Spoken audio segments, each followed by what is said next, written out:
Today, I'm pleased to announce members of my science and technology team. Dr. John Holdren has agreed to serve as Assistant to the President for Science and Technology and Director of the White House Office of Science and Technology Policy. John P. Holdren is the resident science czar of the Obama White House. He's the head of the White House Council on Science and Technology, key advisor operating out of the new Executive Office building in Washington, D.C. This man is a Malthusian fanatic. He's a follower of Bentham and Malthus and Darwin. In other words, the main philosophers of the British Empire in the 19th century and the fountainhead of reactionary and anti-human ideology in that time frame. He's a radical environmentalist, an ecological fanatic, a green kook, a wacko, except that it's also very sinister because the implications of his belief structure and his world outlook are genocide. He is, in particular, an enemy of the traditional American point of view on the world. Holdren polemicizes in his books against people he calls the cornucopians, people who think that the bounty of nature and of production is unlimited. He says that's not true. There are limits to growth, and we have to live within those limits. He polemicizes against growthsmanship, that you can grow your way out of a crisis. According to Holdren, that door has been permanently closed on all of us. And in particular, he says he hates the moonshot mentality of the average American. And that is to say, with the right kind of national mobilization, technology, and political will, you can do just about anything, including putting a man on the moon or putting other people out into space. So Holdren is anti-American in this deep way. He is a pessimist culturally and historically. He calls himself a neo-Malthusianism. Now, the heart of his outlook is what he calls, he says that population is the root of all human problems. In other words, people pollute. Humanity is a cancer on the face of the earth. The one big problem in the ecosystem is the role of humankind. And of course, in reality, the existing ecosystem could not survive without the constant contributions of human production. It's very easy to show that. Holdren started off in the 1970s with Paul Ehrlich, who was a charlatan and an obscurantist and a crackpot who wrote the book The Population Bomb.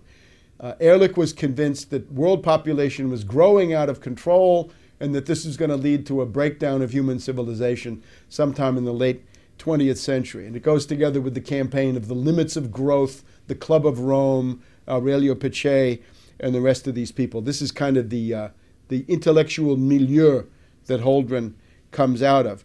Now, there was no population bomb. It's just not true. It never happened. Population in Europe is falling, if you just look at the self-renewal of these populations. Same thing in Japan, same thing in Russia. They've all got a demographic problem which has nothing to do with overpopulation. It has to do with shrinking population. China has demographic problems that were caused by going along with this two-child per family policy. The U.S. would be experiencing demographic decline if it weren't for the flow of immigrants into the country. So there never was a population bomb, but Holdren does not revise or change his pseudoscientific outlook because of this. Population is the problem. Now, he looks around the world, writing in the early 1970s in one of his textbooks, and he says, some countries have so much population that they ought to be triaged. We should cut them off, give them no more food aid, no more credit, no more help of any kind. Well, what are the countries? He says India is probably on the list. India, hundreds and hundreds of millions of people, and Holdren says, cast them into the outer darkness. Then Bangladesh, with a couple of 100 million people, Holdren says, for sure, Bangladesh has got to be triaged. Give them nothing. Now again, the note of genocide. the idea that whole countries should be consigned to doom puts Holdren in a league which is far beyond Hitler in terms of the number of victims that these policies would result in. He hates science and technology. He wants to limit science and technology. He regards them as a threat to what he thinks of as the social order, and also to the crackpot views of charlatans and fakers like himself. He says he wants to create a science court that would decide which inventions could be put into practice and which would have to be banned. This is unbelievable. This would essentially strangle the source of human progress and consign us all into a stagnation and ruin, which would never end. Holdren believes that there's a world optimum population, or carrying capacity. Now, the idea of carrying capacity comes from the writings of a Venetian kook by the name of Gianmaria Ortes, O-R-T-E-S, writing in 1790 or thereabouts. Ortes said that the limit of the world population was 3 billion people, and that if you went beyond that, you'd have famine and starvation and death, and it would always tend back to 3 billion people. Now, Holdren is even worse. He's more genocidal than Gianmaria Ortes. He's more genocidal than Malthus, who followed in the footsteps of Ortes. Holdren says that the optimum world population is 1 billion. Now let's pause. At the time Holdren wrote that, the world population was already 4 billion. Today, if you say the optimum population is 1 billion, it would mean that more than 5 billion would have to go. And again, these are orders of magnitude that Hitler, Stalin, and Mao never dreamed of. Only in the mind of fanatics like Holdren do we get genocide of these proportions. Holdren says that the big task of policy, and here the third world and developing countries should take note. He says the main political problem facing the world is not world economic development, but stopping world economic development. He's very worried that countries like China and India and others, Latin America, South Asia, Sub-Saharan Africa, that they're going to try to imitate the development of the US, Europe, and Japan. And Holdren says that would be catastrophic. What we need is to stop third world development. We've got to convince the third world not to do that.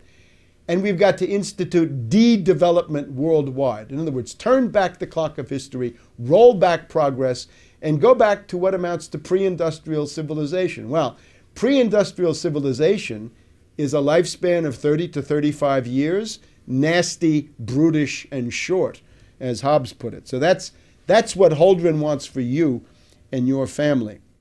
In order to enforce this, he talks about a supranational monstrosity that he calls a planetary regime. This means a world empire, a supranational, one-world government that would attempt to control all details of human life. Would start with what he calls the global commons. That is to say, anything that impacts the air, the soil, and the oceans would become the subject of international, supranational intervention. It would be like the IMF on steroids. Instead of just economic life, it would extend to everything. Again, the temperature in your living room, the kind of car you have, the amount you get to eat, whether you have a pet. I mean, minimal details about your everyday life. For individual countries such as the US, Holdren recommends a population law which would fix the outer limits of the acceptable population. And again, what happens if you are surplus? What happens if you are declared a useful leader? He doesn't say that so explicitly, but it's clear that you wouldn't fare very well. So one of the features of a population law, in Holdren's point of view, is to regulate the size of the family. And this is what, of course, China did in the post-Mao period, the two-child per family policy. So the hand of the totalitarian state intervenes in the most intimate decisions of the family, and the realm of individual responsibility pretty much ceases to exist. Now, Holdren is willing to do just about anything to, first of all, slow the rate of population increase. That's his first goal. Secondly, to bring population into stasis or equilibrium, zero growth, but then to turn it back and have a decreasing, diminishing world population. The Chinese experience is if you do that, you're flirting with economic collapse. But Holdren doesn't care about that. He's, of course, a fanatic. So what is he willing to do? He talks about all kinds of forced sterilization. That you can have surgical interventions on males. In India, he says, there was a policy of obligatory vasectomy once you had 2 children in the family if you were a government employee. He says that's something we could think about imitating. Compulsory abortion. Think about that. That would be something that was flirted with in post-Maoist China. He wants to have licenses for birth. In other words, a woman is not allowed to give birth unless she's purchased a marketable birth license. And of course, what happens if Goldman Sachs comes in and, because women are going to want those, drives up the price 100 times so that nobody can afford a birth permit? And what happens to people that are born illegitimately, meaning without a birth permit?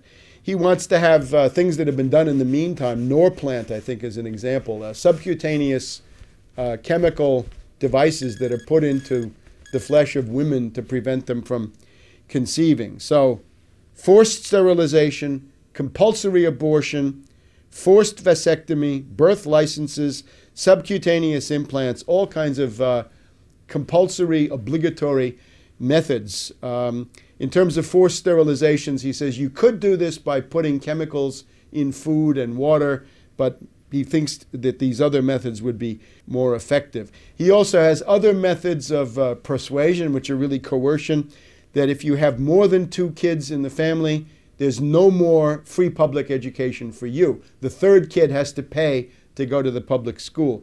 If you're living in public housing, which is the case in some countries, the 3rd kid gets you kicked out of the public housing and you become homeless. He's also in favor of violating the family by seizing babies.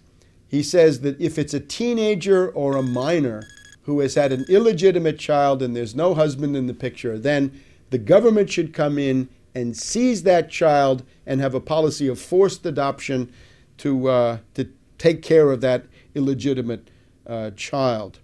You can see that Holdren is a collectivist. He is not a collectivist of the Marxist type, however. I would call him a collectivist in the tradition of Rousseau for 2 reasons. Remember, there are 2 Rousseaus. One is the Rousseau who says that the noble savage is the goal of human life. In other words, the more primitive you are, the less civilization you have, the better you are. Just if you think about that, Rousseau on that basis is one of the most influential philosophers of the current time, because it basically says primitive societies are better than corrupt modern society, so we should go back to nature and go back to the ways of these underdeveloped peoples.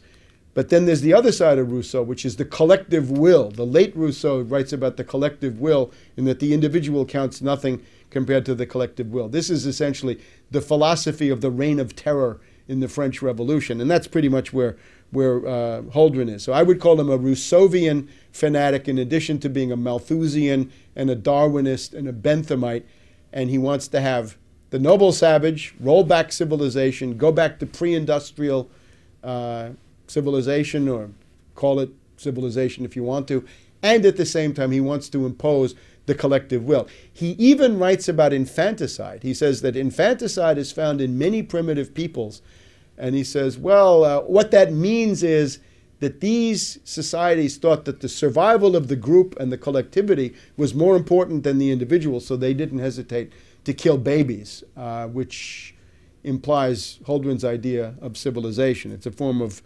barbarity. Again, in Holdren's world, there are 2 main evils. One is overpopulation, the other is industrial pollution.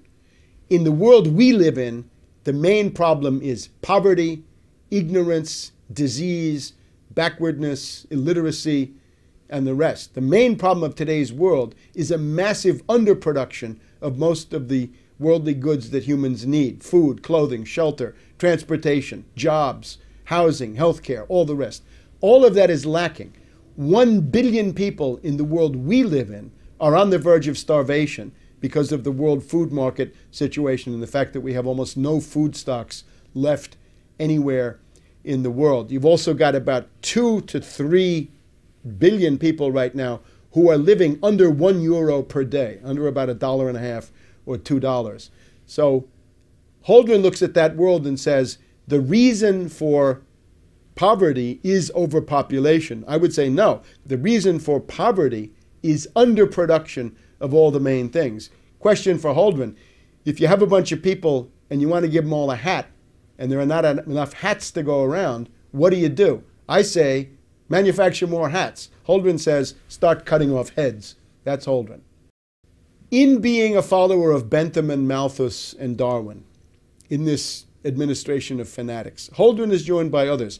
Let's look at Cass Sunstein, who is the regulations czar. Sunstein is the pioneer of what is called behaviorist economics. He wants to nudge you or convince you to do certain things. The problem is the nudge is not a friendly nudge. The nudge is going to become a cattle prod, and then it's become a bayonet, and then it's become a machine gun, and God knows what else. That's Cass Sunstein. He's a former law professor from the University of Chicago. Now, he quotes Bentham all the time. Sunstein is a guy who says that animals should have legal rights, including the right to be represented by lawyers in a court.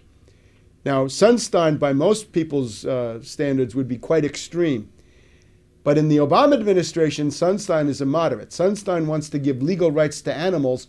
Holdren wants to give legal rights to trees so that they could be represented by lawyers and they could block development projects because you need more trees. Well, again, I'm all for trees. You want more trees, plant them.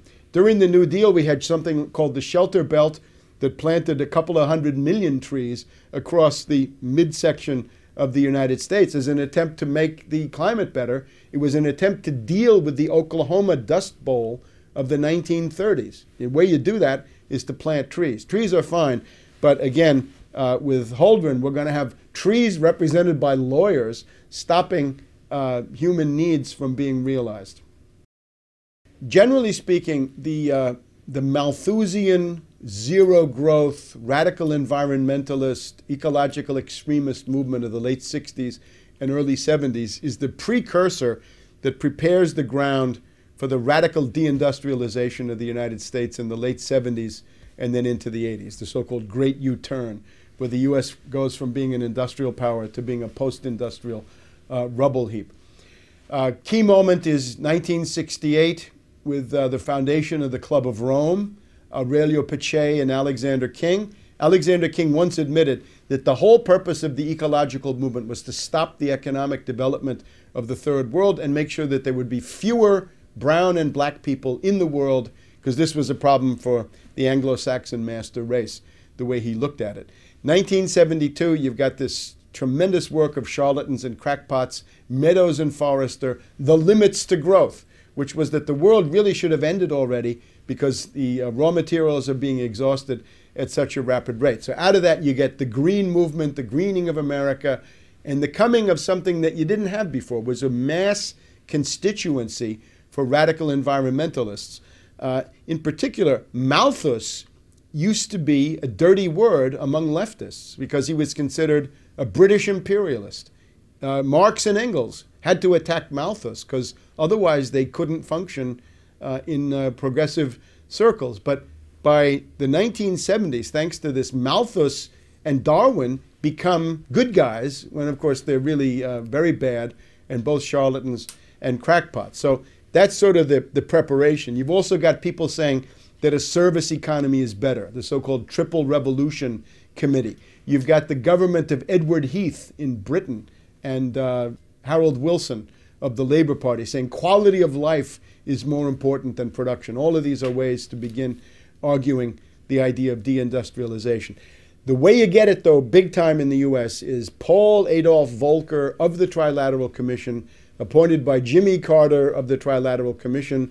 And what Volcker then does is he gets the Federal Reserve, and he raises interest rates to unprecedented levels, a 22% prime rate, meaning that for most people, the interest rates were 30% or even more. And that's for mortgages, for various kinds of business financing and so forth.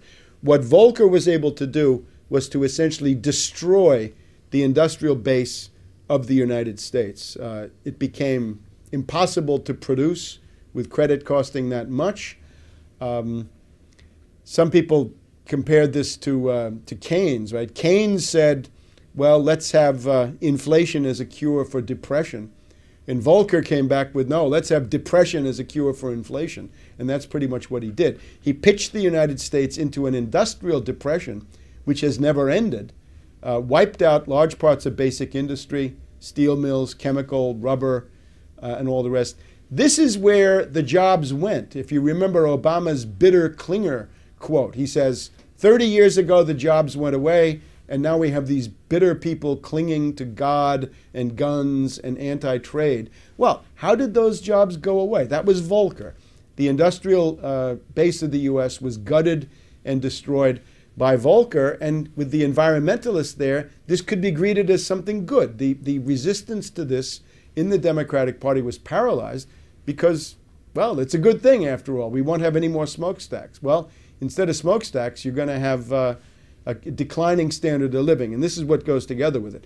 Since about 1967, the U.S. standard of living has declined by 2/3, and that includes average hourly earnings. It includes the fact that the usual measures of inflation don't tell you how much inflation has been. It's much more because you have to include medical care, insurance, and other things that are not really reflected in the market basket. You're working about 6 weeks more per year. So you've got a longer work day, a longer work week, and a longer work year. Vacations shrink, and the work year is extended by about 6 weeks altogether. The other thing that you've got is your commute is much further, and you're sitting in traffic for a total of about 2 to 3 weeks just sitting there, in addition to whatever the length of your commute would be. If you add all of that together in terms of the burden of economic life on the average standard of living and quality of life, you will find that the U.S. standard of living has indeed declined by 2/3. You can look on shadow government statistics. Their index confirms my finding. It goes from about 300 in the late 60s, early 70s to about 100 today, meaning you've lost 2/3 of your standard of living. So deindustrialization leads to immiseration. It means that the middle class standard of living is destroyed. You've also got more people working. It's not enough for the husband to work. The wife has to work. The kids have to work. The husband has to work 2 jobs. The wife 2 jobs, and all this that everybody knows about. So that is what deindustrialization has done. And that would have been difficult to do without the ideological preparation of green fanatics like Holdren, Ehrlich, Paddock, Meadows and Forrester, the Club of Rome, and collected charlatans and extremists of the 1960s into the 1970s. The disease that we're talking about is not limited to the U.S. Actually, it really originates in Great Britain with these people like Bentham and Malthus and Darwin. One of Gordon Brown's aides was recently so indiscreet as to say that they were talking about cutting the population of the British Isles by 30 million people. Now, that's way more than Hitler could have accomplished. And what it shows, again, is the anti-human fanaticism, the genocidal fury of the Anglo-American ruling elite, that they hate people and they're determined to exterminate people, and that's what they're into. And if you want to live with a ruling class like that, it's going to be nasty, brutish, and short.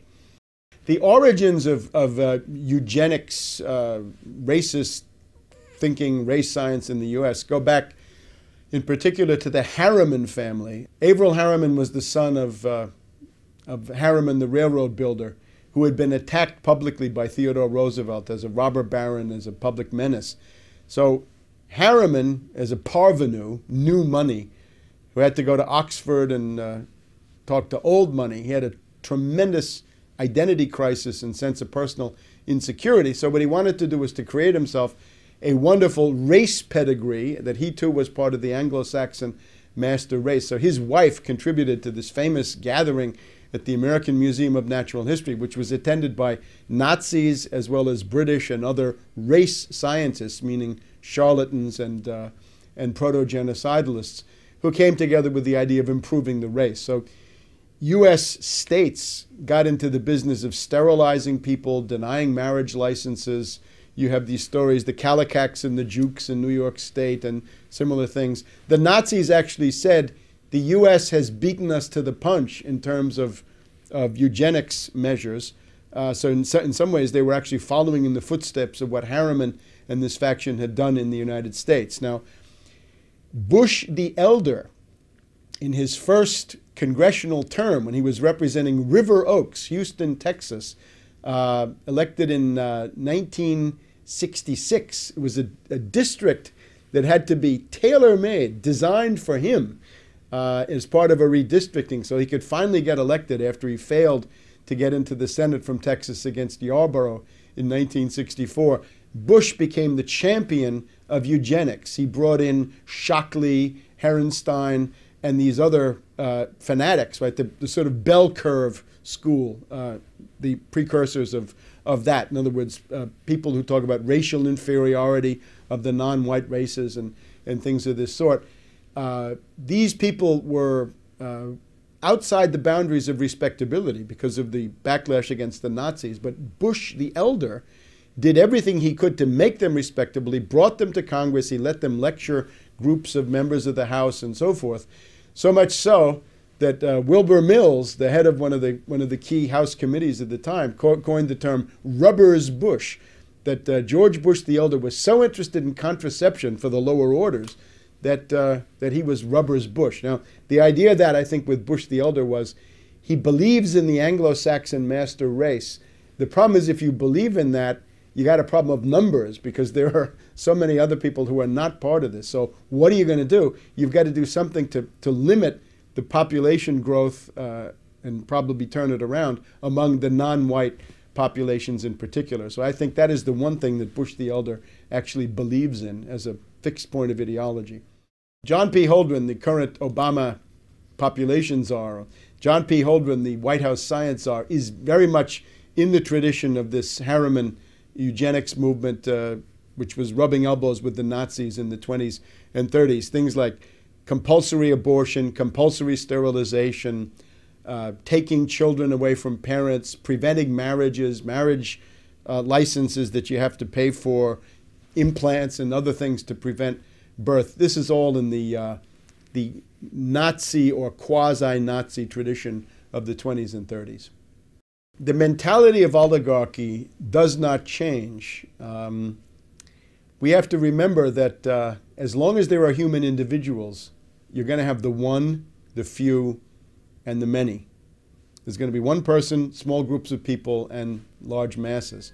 So this is always going to be with you. These are ontological categories of human existence. The problem you have is if you have the dictatorship of the one, that's a fairly clear-cut problem. If you have the spontaneous mob of the many, that's a problem that people can also recognize. But what you tend to have in human civilization is the rule of the few, the oligarchy, the iron law of oligarchy, studied by German sociologists in the late 1900s. Now, the purpose of an oligarchy is really only one thing. A tyrant can have a project. A mob can have a goal. But an oligarchy is there to do one thing, to perpetuate oligarchy, to give it more and more power and allow it to exist. The mentality of oligarchy always depends on the idea that there's an elite and a mass. And there can't be anything in between. There's really no room for a middle class in oligarchy. So the elite has to justify itself based on what? Why should they rule? Are they smarter? Are they more efficient? Are they better? They're probably none of those things. They're probably inferior in many ways. So they've got to find other ways to justify what is an irrational principle of domination. So oligarchs generally find ways to argue that the mass of people are inferior, that their lives are not worth living, and indeed that they're closer to animals than they are to the elite. So whenever you have an oligarchical elite, they're always going to try to portray the masses as ignorant beasts, inferior, or whatever else it is. And that's what we see. This is very strong in the Anglo-American world. The U.S.-British tradition is not that of a dictator. Stalin, Hitler, this you generally don't find. It's also not so much in the notion of mob rule and demagogy of that sort, although occasionally it is.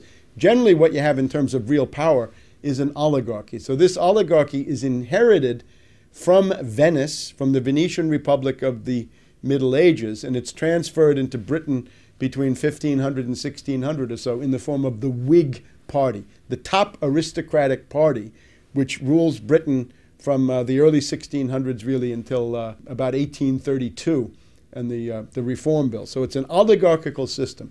The US and the British are a polycentric oligarchy where you can't say the Bilderberger runs it, or the Trilateral, or the CFR, or Bohemian Grove, or whatever it is. All of those are power centers that jostle each other and coexist. But what they amount to is an oligarchy. If you have a tyrant, you can convince the tyrant to change policy. It can be done. But to change an oligarchy, as Plato points out, is harder because you've got to convince so many different ones, and as soon as you convince some of them, you've deconvinced others because those are the enemies and they hate the ones that you've convinced. So that's the problem that we face in the Anglo-American world. The Club of Rome is a group of old fascists, for want of a better word. Aurelio Peccei was the most prominent guy. He had been a fascist for Mussolini in the Balkans during World War II, done all manner of crimes there. And then we have his associate, Alexander King, who admitted that embarrassing thing, that the purpose of this was to express the genocide of the Third World. In other words, that it was designed to make sure that there would be no Third World development, that therefore the black and brown people of the world would not become numerous. So the Club of Rome is already the beginning of a genocidal mentality in which Holdren and Cass Sunstein and other people in the Obama regime participate. Naturally, as this becomes more extreme, as the breakdown crisis gets worse, and it is getting worse, as the depression deepens, you get into the definitions of useless eaters, lives not worthy of being lived, non-productive culls, they're called sometimes, surplus population, as Scrooge said, following Bentham and Malthus. And how many are there of such people? As the depression gets worse, it gets to be more and more of the population that are useless eaters and non-productive culls. So the problem that we face is the ideology has deteriorated.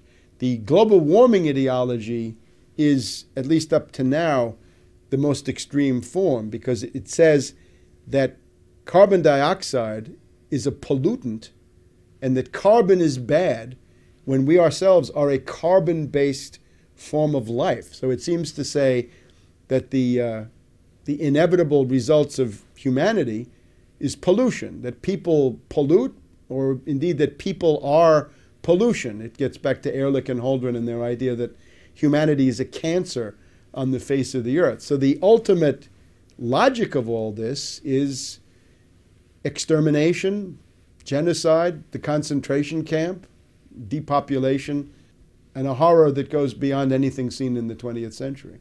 That's where Obama is essentially leading. When Holdren is confronted with his published works, the body of work on which his scientific credentials rest, he wants to run away from them and say that he's no longer the environmental extremist that he once was, that his genocidal fury has mellowed with age. But I wouldn't believe that for a minute. It's just that he's become a little bit more sophisticated politically, and he's seen how damaging it is when people throw that stuff at you. It's, of course, a monstrosity that he was allowed to get through that confirmation process in the first place. In terms of genocide, genocide entered the U.S. policy realm in an overt way with this National Security Memorandum 200 by Kissinger in the 1974-75 period, which said that if you have population growth in third world countries, they will compete for the limited natural resources that the U.S. intends to monopolize. I attended the food conference, the World Food Conference of the Food and Agricultural Organization in Rome in December of 1974, which was attended by Kissinger. And I put out some leaflets at this FAO conference in Rome in late 1974. And in response to that, the UN bureaucracy kicked me out of the conference, not for disrupting anything, but simply by pointing out the obvious implications of what was going on. At that same conference, the Soviet delegate made a useful contribution. He said that if you just took the existing off-the-shelf technology and made that available to everybody, you would have no problem with 35 billion people on the earth. The demographic potential is still very, very large, lots and lots of wide open spaces, but they kicked me out. So the Kissinger line was, stop population growth in third world countries, because otherwise they'll compete for natural resources. I guess he's looking into what happens today with Chinese oil consumption and the Chinese in Africa offering their own bids for mining and other products. The other thing to stress is under Carter, and in particular under Secretary of State Edmund Muskie, you had Global 2000 and Global Futures. And that is the real watershed of making genocide, population reduction, euthanasia, population control into the dominant ideology of the U.S. government, the foreign policy establishment, and the State Department. Global 2000 and Global Futures enacted under Muskie are really the turning point, after which U.S. policy in the developing sector is no longer development, but it's rather population control, population reduction with strong genocidal overtones. Holdren writes books about nuclear target selection, nuclear war. He's a strangelove. He's a strangelove under green left cover. However, he recognizes what strangeloves often forget. You can kill more people with economic means than you can with military means. Robert McNamara did his best to escalate Vietnam. Robert McNamara killed more people at the World Bank than he ever did at the Pentagon. The general estimate is, well, 40,000 people a day, meaning 15, 20 million a year minimum, die as a result of the IMF conditionalities. They die of starvation, malnutrition, and diseases like diarrhea that can be cured for a few pennies. So that's the cost of the IMF-based system is already in the neighborhood of 20 million dead per year. And again, 40,000 per day. And that's an old figure. Now that we have the Depression, it's probably more like 50,000 a day or more, because the effect of the Depression is obviously to increase that figure. This is a book called Ecoscience, Population, Resources, Environment. The authors, Paul R. Ehrlich of Stanford University. This is the charlatan with the population bomb. Ann H. Ehrlich, who is an environmental fanatic in her own right. And John P. Holdren of the University of California, Berkeley, today White House science czar for Obama, published by the W.H. Freeman and Company Publishing House in San Francisco. And the edition I have here is 1977, so we're in the Jimmy Carter era. First edition, 1970, second edition, 1972. And as you can see, this is a hefty tome. This is the best part of 1,000 pages, more than 1,000 pages. If you count the index, we get up to 1,500 pages of raving, insane Malthusian drivel. And he tells you he's a Malthusian, a neo-Malthusian. He loves Darwin. He loves the struggle for existence and the survival of the fittest. And in some ways, he wants to bring that into human society. Now, the heart of the book, I think, for political purposes, has to do with the measures that Holdren proposes to implement as a means of slowing, stopping, and reversing population growth. The heart of the book, I think, starts on page 783, Population Control Direct Measures. You've got to convince people of the necessity of reducing population. For example, one thing he quotes approvingly, a case in point was the sudden imposition in 1976 of compulsory sterilization in some states in India and for government employees in Delhi, following 2 decades of discouraging results from voluntary family planning. So let's make it involuntary, compulsory, obligatory, and we're going to come in with compulsory sterilization. Let's jump ahead to the involuntary controls. In the 1960s, it was proposed to vasectomize all fathers of 3 or more children in India. India entertained the policy of compulsory sterilization, and if they had really done it, then they would have been better off, as Holdren says.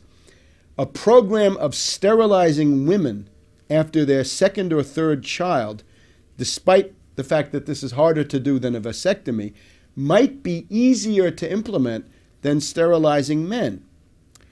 Other than that, Holdren is interested, and again on page 787, the development of a long-term sterilizing capsule that could be implanted under the skin and removed when pregnancy is desired. Well, this is Norplant, and that's been implanted in victim populations in U.S. inner cities now for a couple of decades. One of the problems is, how do you get it out? The government puts it in, but who's going to help you to take it out? That's a little bit harder. Another proposal that Holdren is interested in, he quotes the economist Kevin Boulding, British I'm pretty sure. Boulding proposed to issue to each woman at maturity a marketable license that would entitle her to have a fixed number of children. And of course, again, if Goldman Sachs gets into the market, then that could be priced out of reach of poor people. He quotes social scientists who have looked into the effects of a marketable license for birth. A very interesting chart on page 788. Baby licenses. We're told that you can have a monthly subsidy if you have no more than 2 children. You can have a monthly tax on people with more than 2 children to discourage that. A one-time lump sum tax on excess babies over 2. So if you're over 2 children, that's excess. And quotas for families. So again, the basic idea is some measures designed to persuade, and then the hardcore, hardline measures, compulsory sterilization, compulsory abortion, and it's also a good idea to take children away from mothers if they're teenagers, unmarried, and otherwise not suitable. Now, he wants to impose this not just domestically in the U.S., but even more. He wants to have family planning measures. Here on page 789, he wants to have family planning measures in the less developed countries. High priority should be given to stimulating attitude changes and counteracting the effects of pro-natalist traditions. You may remember President de Gaulle of France talked about 100 million Frenchmen as a national goal. Obviously, for Holdren, this is impossible. What are the problems with this? Well, one problem is human rights, page 793. Some people have this idea that there's a fundamental human right for each person responsibly to determine the size of his or her own family. Holdren doesn't like that one. Could this be done in the U.S.? Well, we have the Constitution. Holdren laments, and now we're on page 837. To date, there has been no serious attempt in Western countries, Europe, U.S., Japan, to use laws to control excessive population growth, although there exists ample authority under which population growth could be regulated.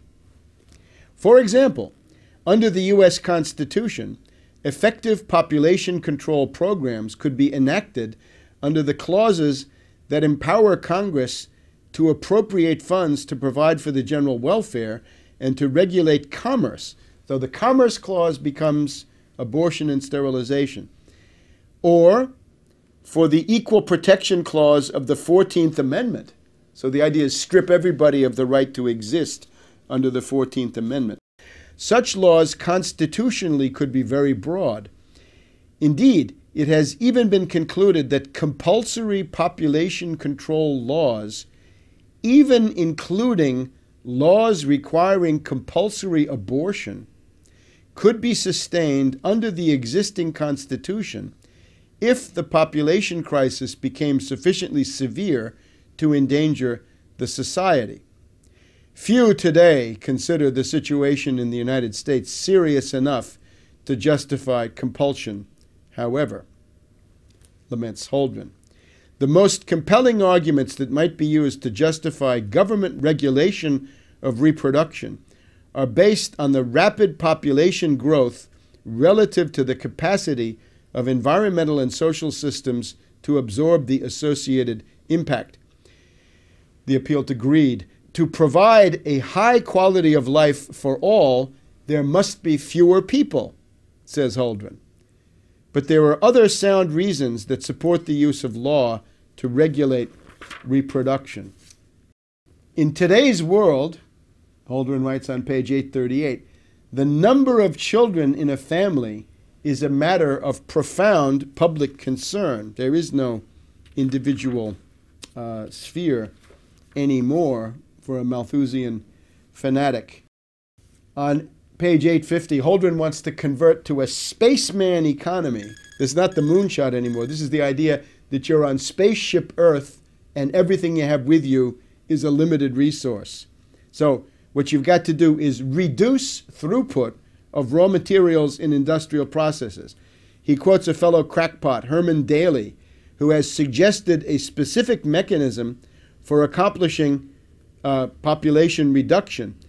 Put strict depletion quotas on the natural resources of the United States, meaning that you couldn't use more than 2 or 3% of the existing oil or minerals or whatever it is. The problem with that is, what we've found since the publication of the Limits of Growth is that the available stocks of most raw materials have grown. They haven't gone down, they've gone up because you find more than you use. And that, I think, that would be even more clear if this process were not sabotaged. We would want to impose restrictions on the import of manufactured goods. Well, up to a point, but not for Holdren's goals. And there's a big attack on the cornucopians, again on page 851. The American mentality that you can solve things through science and production is something that Holdren wants to polemicize against. And that gets us then to his favorite theme, page 926, the de-development of overdeveloped countries. We've got to stop the less developed countries from imitating the growth path of the developed world. One key to saving world society lies in a measured and orderly retreat from overdevelopment in today's overdeveloped countries. That would be the U.S. A process we will label, for want of a better word, de-development. So if you thought your living standard was too low, Holdren is here to tell you your living standard is too high. You should be de-developed. World government, international controls, the global commons. The quote here is, mutual coercion, mutually agreed upon. The New World Order. It has been apparent for some time that the nations of this planet cannot long survive, we read on page 939, cannot long survive without a system of worldwide controls for dealing with the ecosphere, the world economic system, and world economic growth. Such a system must be, above all, capable of resolving national differences. This is the basic conclusion of the distinguished professor of international law, Richard A. Falk, as he analyzed the situation, exemplified by the projections of alternative future scenarios. We might enter a plea here for surrendering some national sovereignty to a world government. But it's unfortunately clear that there will not be a supranational government in the foreseeable future. But now 30 years have gone by, and maybe this is within reach at the Copenhagen conference in December of 2009. So we get the U.S. environmental program. And again, in the conclusion, the summary of this is there are two factions on Earth. We have the cornucopians. We can call them the growthsmanship group.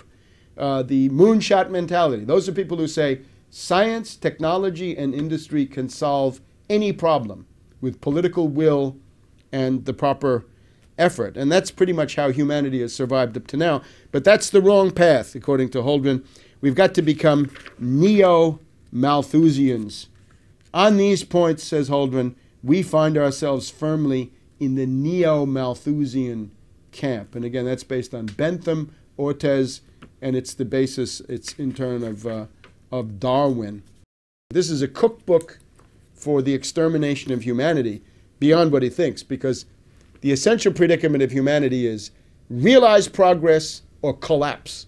If you look in historians of world history like Toynbee, he's got a catalog of, 20 different world civilizations, and they've all collapsed except one. And generally they've collapsed from within, and they've collapsed to a very significant degree because of thinking like this, that there's a limit to growth and that the privileges of an oligarchy are more important than the standard of living and the success of the individual human family. So this is a cookbook for the extermination of humankind, right? Those series that you see on the History Channel. What if there were no people? Well, Holdren has been blazing that trail for quite a while. This is an ultra-Hitlerian genocidalist who's today operating out of the White House in Washington, D.C., and it's time to kick him out. Maurice Strong of Canada is a British imperialist functionary, close to Holdren in his outlook. In the build-up to the 1992 United Nations Conference in Rio, Maurice Strong wrote that the choice is between collapsing the entire industrial system of the world and the survival of humanity and the planet. And he is in favor of collapsing the industrial system. So he put out a demagogic call to people that the task of the rest of us is to collapse the industrial system of the world. I suppose George Soros and the people at AIG and Goldman Sachs in the derivatives department were reading all that, because they've certainly taken us pretty far down the road to that. If you collapse the industrial system of the world, the problem you find is that the relative potential population density of the world goes below the existing 7 billion plus people that we've got, and that overhang gets into the danger of extinction. So that's a call to genocide, again, on an ultra-Hitlerian scale, issued by Maurice Strong back in 1992. Holdren is very much in that tradition. Ehrlich and Holdren and their ilk are crackpots, charlatans, and quackademics, in the sense that their method is fundamentally wrong. The predicament of humanity is that at any given moment in time, with the existing technology that you have, you face a finite world of natural resources, except that what you can use as a natural resource is already defined by the technology you have. So if you expand your technological repertoire and armory through scientific discovery and technological development, you can define increasing areas of the natural world as usable natural resources. And that's what we've done up to now. If wood is not enough, get coal. If coal is not convenient, get oil. If oil is not enough, get nuclear. If nuclear has problems, get thermonuclear. Look at antimatter. Look beyond, and still beyond a horizon that we can't even see at this point. The essential human condition is realize progress or collapse. Advance in science, technology, and industry, or you will soon cease to exist. And that's the fundamental human premise that this lunatic, Malthusian, Darwinian, Benthamite school, Ehrlich, Holdren, and the rest of them, deny. The president, I think, has surrounded himself with some of the most brilliant choices. Dr. Holdren, I don't want to embarrass you, but I sometimes refer to you as walking on water.